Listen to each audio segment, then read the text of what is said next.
Assalamualaikum. Bismillah, alhamdulillah, Allahumma sholli ala Muhammad. Salam hormat guys, paseduluran Selawasi guys. Kali ini kita akan lanjutkan lagi dongeng babat Tanah Jawir. Sekarang sudah masuk ke bagian 5. Kita akan cerita tentang Joko Samudro yang waktu itu berguru ke Sunan Ampel. Jadi pada usia 16 tahun, Joko Samudro minta izin ke ibunya, yaitu Nyai Ageng Pinatih. Minta izin untuk pergi ke arah timur menuju Ampel Denta. Menuju sebuah cakrawala dengan tebaran ilmu pengetahuan yang luar biasa. Di tempat itu guys, terdapat bintang terang yang bernama Raden Rahmat atau dikenal pula dengan sebutan Sunan Ampel. Beliau adalah seorang alim yang berasal dari negeri Champa, Vietnam Utara kalau sekarang. Kalau nggak salah loh ini. Dan kali ini tidak seperti biasanya. Tidak seperti beberapa tahun sebelumnya saat Joko Samudro minta ikut Bureroh pergi ke Bali waktu itu. Waktu itu kan terjadi perdebatan sengit antara anak dan ibu sebelum berangkat. Tapi kali ini, permintaan Joko Samudro segera mendapatkan persetujuan langsung dari sang ibu. Bahkan Nyai Ageng Pinatih sendiri yang akan mengantarkan anaknya sampai ke tujuan. Joko Samudro bahkan mungkin ya berbisik dalam hatinya itu nanya gini, kok ini si bunda tumben banget gitu. Singkat kata, berangkatlah mereka menuju desa Ampel yang terletak di Surabaya. Waktu itu mereka berangkat dengan menggunakan perjalanan darat. Bureroh sebagai pelayan setia tak lupa ikut serta. Kemudian sampailah di sana. Dan tidak sulit bagi mereka untuk menemui Kanjeng Sunan Ampel. Bukan lantaran Nyai Ageng Pinatih ini pejabat negara, melainkan karena memang Sunan Ampel bersedia menerima siapa saja sebagai tamunya guys. Setelah mereka basa-basi sejenak, setelah menanyakan kabar gitu ya, dan mungkin saling mencecap minuman atau panganan yang disuguhkan, Nyai Ageng Pinatih kemudian minta izin untuk menitipkan anaknya menjadi santri di Ampel. Sunan Ampel melihat Joko Samudro dengan tatapan seorang salik kepada murid, dengan sorot mata ayah kepada anaknya.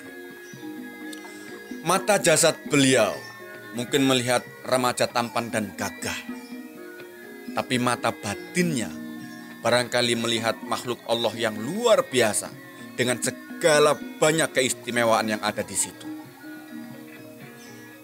Dalam hati Kanjeng Sunan Ampel memuji kebesaran Allah, Sang Pencipta segalanya. Siapa anak ini? Bureroh menghentikan aktivitasnya. Waktu itu dia lagi ngunyah makanan, ngunyah jenang. Namanya Joko Samudro Kanjeng Sunan. Nyai Ageng Pinatih mengenalkan namanya. Joko Samudro mengangguk-angguk sopan. Dan kemudian Bureroh, ya udah dia makan lagi, orang bukan dia yang dibahas. Dia tampan serta baik budi pekertinya, kata Kanjeng Sunan Ampel. Anak siapa ini? Rupanya Kanjeng Sunan suka berbahasa basi. Kanjeng Sunan pasti sudah mengetahuinya, kata Nyai Ageng Pinatih. Ya sudah, kalau begitu tinggalkan anak ini. Terus saya gimana bu? Kata Bureroh. Ya kamu tinggal di sini temenin kakak jadi santri. Oke coy? Oh siap, kata Bureroh.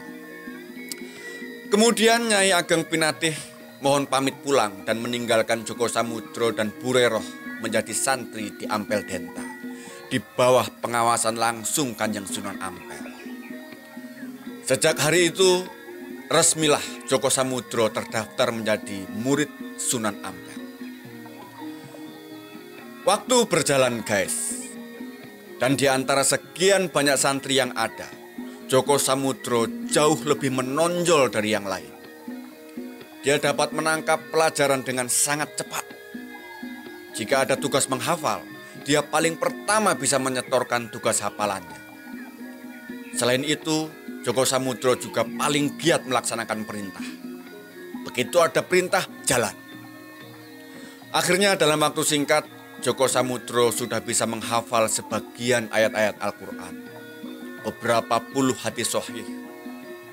Pada suatu malam, ketika para santri sedang tidur di surau, Sunan Ampel melihat sebuah cahaya sinar menyilaukan mata datang dari sana.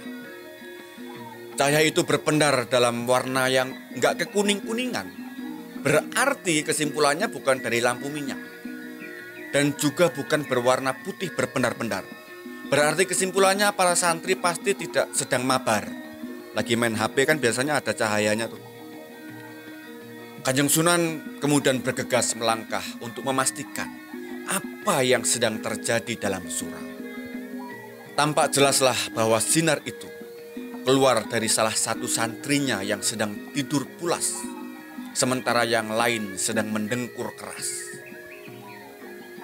Cahaya itu, guys, terlalu tajam bagi Sunan Ampel untuk dapat memastikan siapa yang sedang tidur sambil bersinar itu. Maka Kanjeng Sunan Ampel kemudian meraih lipatan sarung anak yang lagi nyala itu, kemudian mengikat ujung kain sebagai simpul untuk meninggalkan jejak. Setelah itu Sunan Ampel kembali ke kediamannya, tak jauh dari surau. Setelah sholat subuh berjamaah, Sunan Ampel bertanya kepada para santri-santrinya, "Coba anak-anakku sekalian, masing-masing silahkan periksa kain sarung siapa yang ada ikatannya." Para santri yang duduk dalam barisan sholat itu meriksa sarungnya sendiri-sendiri. Ada yang meriksa sarung temannya juga. Terus diginiin, "Lu apaan sih lu? Ente kadang-kadang." Salah satu santri pada barisan kedua dengan badan gemuk, rambutnya rada keriting, dia ngangkat tangan.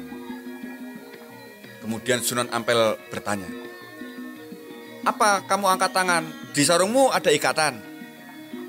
Kemudian santri yang rambutnya keriting itu bilang, "Saya nggak ada, Yai. Yang ada nih teman saya, si Joko." Kemudian Sunan Ampel ngangguk. Sejak awal, Sunan Ampel sebetulnya sudah curiga bahwa santrinya itu bukanlah anak sembarangan. Dan setelah Nyai Ageng Pinatih menceritakan sejarah penemuan bayi Djoko Samudro yang waktu itu terapung-apung dalam kotak, menyala-nyala di tengah Selat Bali waktu itu, terkonfirmasilah bahwa santri yang sedang tidur sembari bersinar itu tidak lain adalah anak dari sepupunya sendiri, yaitu Syekh Maulana Ishaq.